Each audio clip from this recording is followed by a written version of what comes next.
প্রধানমন্ত্রী তারেক রহমানের অফিসে দুপুরের খাবার এবং বিকেলের নাস্তার বাজেট মাত্র ১৫০ টাকা।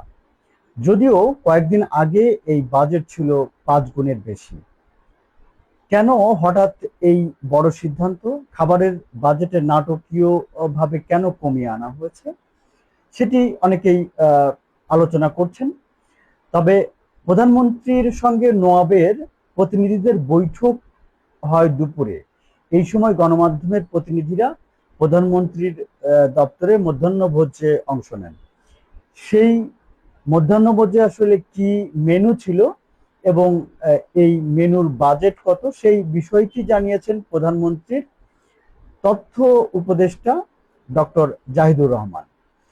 তিনি ফেসবুকে একটি পোস্ট দেন।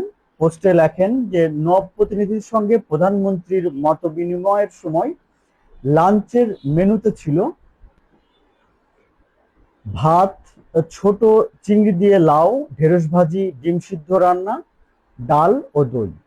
প্রধানমন্ত্রীর অফিসে দুপুরের খাবার ও বিকেলের নাস্তা মিলিয়ে মোট বাজেট নির্ধারণ করা হয়েছে ১৫০ টাকা, যা ছিল আগে ৫ গুণের বেশি। এই তথ্য জানানোর পরে সোশ্যাল মিডিয়ায় ব্যাপক সাড়া ফেলে দিয়েছে। আলোচনা, সমালোচনা বা বিভিন্ন ধরনের আলাপ হচ্ছে।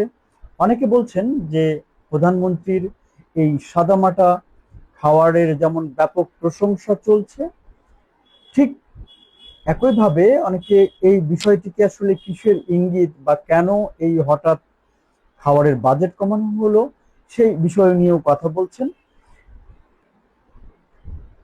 এই সিদ্ধান্তকে অনেকেই কৃচ্ছ্রতা সাধন বা খরচ কমানোর যে বার্তা সেই বার্তা হিসাবে দেখছে বিষয়টি।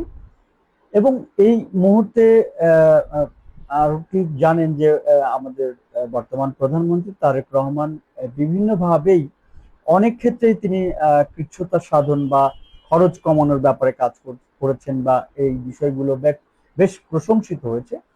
সেই বিষয়গুলোই মানুষের মধ্যে বেশ প্রশংসা হচ্ছে এবং সোশ্যাল মিডিয়া বিষয়টি ব্যাপকভাবে আলোচনা হচ্ছে। সুপ্রিয় দর্শক মণ্ডলী, এই যে খাদ্যের কৃচ্ছ্রতা সাধন বা বাজেট কমানো হয়েছে সেই বিষয়ে আপনি কি মনে করেন? আপনার অভিমত কি সেটি অবশ্যই কমেন্ট সেকশনে জানাবেন। ভালো থাকবেন, সুস্থ থাকবেন, নিরাপদে থাকবেন, আমাদের সঙ্গে থাকবেন।